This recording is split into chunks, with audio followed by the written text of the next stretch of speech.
ছাব্বিশের বিধানসভা ভোটের আগে প্রস্তুতির ছবি নেতাজি ইন্ডোরে। কারণ তৃণমূলের বিশেষ সাংগঠনিক অধিবেশন রয়েছে, বিভিন্ন জেলা থেকে নেতারা আসতে শুরু করেছেন আর নির্বাচনের জন্যই সাংগঠনিক প্রস্তুতির বার্তা দেবেন মমতা বন্দ্যোপাধ্যায়।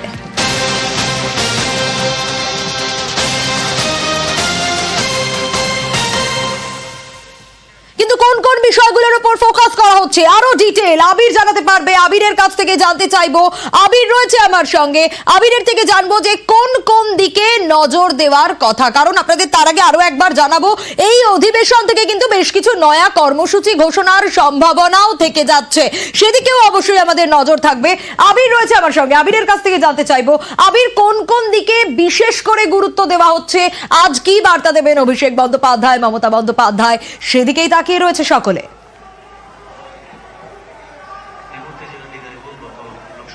দেখো, প্রথম বিষয় হচ্ছে তৃণমূল কংগ্রেস মনে করছে নির্বাচন ব্যবস্থা গোটা বছর ধরে তারা চালিয়ে যায় সেটিকে সদ্য লোকসভা নির্বাচনের ফল বেরিয়েছে এবং সেই লোকসভা নির্বাচনে তৃণমূল কংগ্রেস যে ফল ভালো করেছে তার ভিত্তিতে দাঁড়িয়ে তাদের বক্তব্য হচ্ছে যে সংগঠনই আসল কাজ করেছে। তো আজকের সেই সাংগঠনিক অধিবেশনের ক্ষেত্রে তৃণমূল কংগ্রেস এই সংগঠনকে শক্তিশালী করে নতুন কর্মসূচি গ্রহণ করে কিভাবে এগোতে চলেছে তার বার্তা দলের শীর্ষ নেতৃত্ব বিশেষ করে মমতা বন্দ্যোপাধ্যায় তিনি রাখবে। দ্বিতীয়ত হচ্ছে, তুমি জানো যে দিল্লির বিধানসভা নির্বাচনের ফল প্রকাশের পর এই রাজ্যেরও বিভিন্ন ক্ষেত্রে দাঁড়িয়ে এর সাম্প্রদায়িক মেরুকরণের অংশ তার নির্বাচনী ক্ষেত্রে জায়গা করে নিতে পারে এই ধরনের একটি প্রচারের অংশ শুরু হয়েছে। এর মোকাবিলা করতে নেবে প্রথমত হচ্ছে সাধারণ মানুষের কাছে পৌঁছানোর জন্য প্রথমত হচ্ছে আরো বেশি করে বিস্তৃত করা, অর্থাৎ জনসংযোগ করার ক্ষেত্রে সর্বস্তরের নেতাদের কোনো ধরনের যাতে অসুবিধা না হয় এবং তারা যেন জনসংযোগের কাছে সাধারণত ব্যস্ত থাকেন সেটা এখন থেকে তৈরি করে দেওয়া। দ্বিতীয় যে বিষয়টা অবশ্যই এর মধ্যে গুরুত্ব পাবে সেটা হচ্ছে ভোটের কার্ড ইস্যু এবং তা নিয়ে গত কয়েকদিন ধরে তৃণমূলের শীর্ষ নেতৃত্ব থেকে নির্দেশ আসার পর সর্বস্তরের নেতারা ইতিমধ্যে ময়দানে নেমে পড়েছেন। এই ইস্যুতে একেবারে বুথ করে ব্লক স্তরের প্রত্যেকটা নেতাকে খুঁটিয়ে সতর্কভাবে কিভাবে কাজ করতে হবে সেই বার্তা বিধানসভা নির্বাচনের আগে আজকের এই বৈঠক থেকে তিনি রাখতে চলেছেন। এবং অবশ্যই এই সাংগঠনিক কার্যাবলী পরিচালনা করার জন্য বিশেষ কতগুলি জায়গা রয়েছে। লোকসভাতে ভালো ফল করলো বেশ কিছু বিধানসভাতে পিছিয়ে থাকা, বেশ কতগুলো বিধানসভার ক্ষেত্রে ফলের একটু হলো এদিক ওদিক হওয়া, যেগুলো তৃণমূল কংগ্রেসের নেতৃত্বের নজরে এসেছে। ফলে সেই জায়গাগুলোকে তারা কিভাবে আরো বাড়তি মনোযোগ দিয়ে নজর দিয়ে তারা কাজ করতে পারে তারও বার্তা এখান থেকে দেওয়া হতে পারে। সব মিলিয়ে দলের কর্মীদের একসাথে এক ছাতার তলায় এনে যে আর্থসামাজিক প্রকল্প রয়েছে তার সুবিধা মানুষ পাচ্ছেন কিনা তাকে ঘিরে কি কর্মসূচি সাজিয়ে এগোতে পারা যায় সেই বার্তাই আজকে তৃণমূলের শীর্ষ নেতৃত্বের বিশেষ সাংগঠনিক অধিবেশন থেকে দিতে চলেছে এমনটাই মনে করছে রাজনৈতিক মহল এবং অবশ্যই তৃণমূল কংগ্রেসের অন্তরও কাজ পাচ্ছে সেটাই একেবারেই আবির অবশ্যই আমাদের নজর থাকবে। মূলত তিনটে দিক রয়েছে। একটা হচ্ছে মমতা বন্দ্যোপাধ্যায়ের নেতৃত্বে যে নিবিড় উন্নয়ন চলছে, সেই উন্নয়নের আওতায় আরো বেশি মানুষ মমতা বন্দ্যোপাধ্যায় আনার চেষ্টা করছেন এবং এই গোটা বিষয়টা মানুষের কাছে আরো বেশি করে নিয়ে যাওয়া। 2 নম্বর হচ্ছে বিরোধীরা যে কুৎসা, ব্যক্তি আক্রমণ, নানা রকম একটা রং ন্যারেটিভ তৈরি করার চেষ্টা করছে, নিবিড় জনসংযোগের মধ্যে দিয়ে এই কুৎসাগুলো প্রতিহত করা। এবং 3, কেন্দ্রের নির্বাচন কমিশন এবং কেন্দ্রীয় এজেন্সিগুলি এদের মধ্যে একটা সেটিং করিয়ে একটা নতুন মডিউল তৈরি করে, যেটা মহারাষ্ট্রে যেটা দিল্লিতে ওরা করেছে, ভুয়ো ভোটার, অনলাইনে ভুয়ো ভোটার ঢুকিয়ে দিচ্ছে। মমতা বন্দ্যোপাধ্যায় গোটা দলকে এই চক্রান্ত ব্যর্থ করার জন্য কি কি পদ্ধতিতে এই কাজ হবে সমস্তটা নেত্রী দিক নির্দেশ করবেন।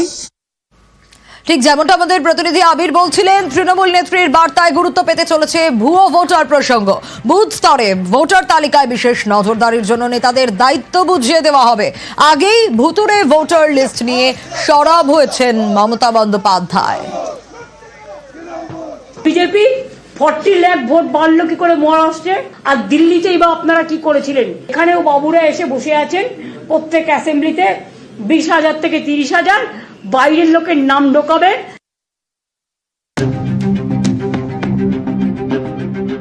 বছর ঘুরলেই পশ্চিমবঙ্গে বিধানসভা ভোট। এখন থেকে ময়দানে ঝাঁপাতে চলেছে তৃণমূল। বৃহস্পতিবার নেতাজি ইন্ডোরে তৃণমূলের রাজ্য সম্মেলন। এই মঞ্চ থেকেই প্রচারের সুর বেঁধে দেবেন তৃণমূল নেত্রী। বিধানসভা ভোটের প্রচারে কোন কোন ইস্যুকে হাতিয়ার করতে হবে? দলীয় নেতা সংগঠনের দায়িত্বে থাকা নেতা এবং জনপ্রতিনিধিদের ভূমিকা কি হবে? কিভাবে উন্নয়নমূলক কাজে আরো জোর দিতে হবে? কিভাবে আরো জনসংযোগ বাড়াতে হবে? এই সব বিষয়ে দিশা দেখাবেন মমতা বন্দ্যোপাধ্যায়। বৃহস্পতিবারের রাজ্য সম্মেলনে ভোট প্রচারের রোডম্যাপ তৈরি করে দেবেন মমতা। তৃণমূলের একাংশের মতে এই মঞ্চ থেকে মমতা একাধিক নির্দেশ দিতে পারেন, যেমন সকলে যাতে রাজ্য সরকারের সামাজিক প্রকল্পের সুবিধা পান সে বিষয়ে নিশ্চিত করতে হবে। সামাজিক প্রকল্পের সুবিধা পেতে কেউ বাধা দিলে বা টাকা চাইলে কড়া ব্যবস্থা নিতে হবে। জনসংযোগে তৃণমূলের নেতাকর্মীদের আরো জোর দিতে হবে। তৃণমূল নেতাকর্মীদের সবার সঙ্গে ভালো ব্যবহার করতে হবে। এ নিয়ে কেউ যেন নালিশ করার সুযোগ না পান সেটা নিশ্চিত করতে হবে। তৃণমূলের কেউ খারাপ ব্যবহার করলে ব্যবস্থা নেওয়া হবে। পঞ্চায়েত স্তরের জনপ্রতিনিধিদের রাস্তা এবং জলের বিষয়ে আরো বেশি দায়িত্ব নিয়ে কাজ করতে হবে। 24-এর লোকসভা ভোটে তৃণমূল বড় জয় পেলেও অনেক জায়গাতেই পুরো এলাকায় তারা ধাক্কা খেয়েছে। 26-এ এই ছবি বদলাতে এখন থেকেই ঝাঁপাতে চাইছে তৃণমূল। তাই বৃহস্পতিবারের মঞ্চ থেকে এ বিষয়ে জোর দিতে পারেন মমতা বন্দ্যোপাধ্যায়। বার্তা দিতে পারেন, লোকসভা ভোটের নিরিখে যেসব পুরো এলাকায় তৃণমূল পিছিয়ে সেখানে পুরো প্রতিনিধিদের বাড়তি দায়িত্ব নিতে হবে। দলের নির্দেশ অমান্য করলে কড়া ব্যবস্থা নেওয়া হবে। জনসংযোগ আরো বাড়াতে নতুন নতুন কর্মসূচির দাওয়াই দিতে পারেন মমতা বন্দ্যোপাধ্যায়। 2026-এর বিধানসভা নির্বাচনের জন্য ইতিমধ্যে বেশ কয়েকটি ইস্যু তৈরি করেছে তৃণমূল কংগ্রেস, যেগুলিকে সঙ্গে নিয়ে তারা বিভিন্ন জায়গাতে প্রচারেও যাবে। তবে বিধানসভা নির্বাচনের আগে রূপরেখার ক্ষেত্রে দলীয় শৃঙ্খলাতে বিশেষ রকমভাবে জোর দেওয়া হবে। সেক্ষেত্রে সাংগঠনিক ভিত্তির উপর দাঁড়িয়ে তৃণমূল কংগ্রেস কবে থেকে নতুন রাজনৈতিক কর্মসূচি নিয়ে ঠিক বিধানসভার কথা মাথায় রেখেই ময়দানে নামেন সেদিকে তাকিয়ে রয়েছে রাজনৈতিক মহল। ক্যামেরা কুণাল চৌধুরীর সাথে আবির ঘোষাল, নিউজ 18 বাংলা, কলকাতা।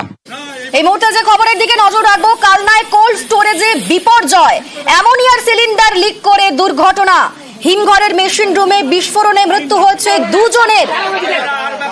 কালনা 2 নম্বর ব্লকের ভবানন্দপুরে দুর্ঘটনা। কালনা হাসপাতালে ভর্তি রয়েছেন আরো কয়েকজন। কালনায় কোল্ড স্টোরেজে বিপর্যয়, অ্যামোনিয়ার সিলিন্ডার লিক করে দুর্ঘটনা। হিমঘরের মেশিন রুমে বিস্ফোরণে মৃত্যু হয়েছে দুজনের। যে ছবি আপনারা দেখতে পাচ্ছেন, কালনা হাসপাতালে ভর্তি রয়েছেন বেশ কয়েকজন। ইতিমধ্যে মৃত্যু হয়েছে দুজনের এবং হাসপাতালেও ভর্তি রয়েছেন আরো কয়েকজন। কালনায় কোল্ড স্টোরেজে বিপর্যয়। আমাদের সঙ্গে রয়েছেন প্রতিনিধি নবকুমার, তার সঙ্গে কথা বলার চেষ্টা করব। নবকুমার, কি ঘটনা, কি করে ঘটলো এই দুর্ঘটনা? দেখো, বিষয়টা হচ্ছে ভবানন্দপুরে যে কোল্ড স্টোরেজটা আছে সেখানে আজকে সকাল 8টার সময় তখন অ্যামোনিয়া রীতিমতন ভাবে কাজ করছিল লেবারেরা, তখন হঠাৎ মেশিন ঘরে অ্যামোনিয়া সিলিন্ডার বাস্ট করে ওখানে দুজন ঘটনাস্থলে মৃত হয়ে যায় এবং এই ঘটনার পাশাপাশি বেশ কিছু জন আহত হয়েছে, তাদের কালনা হসপিটালে নিয়ে আসা হয়েছে এবং সেইখানে টোটালি চলে এসেছে ফায়ার ব্রিগেড এবং প্রশাসন। এলাকায় পুরো অ্যামোনিয়া গ্যাসে ছেয়ে গেছে, রীতিমতন ভাবে এলাকাবাসীরা শ্বাসকষ্টে ভুগছে। ভীষণ একটা দুর্বিষহ অবস্থা। আরো ওখানে চলে আসছে দমকল ঘটনাস্থলে এবং সেই বিষয়টা ক্ষতি দেখতে কি কারণে হচ্ছে দমকল দেখছে যে আমরা এই খবরের দিকে নজর রাখবো। তবে এখন সময় হেডলাইন্সের।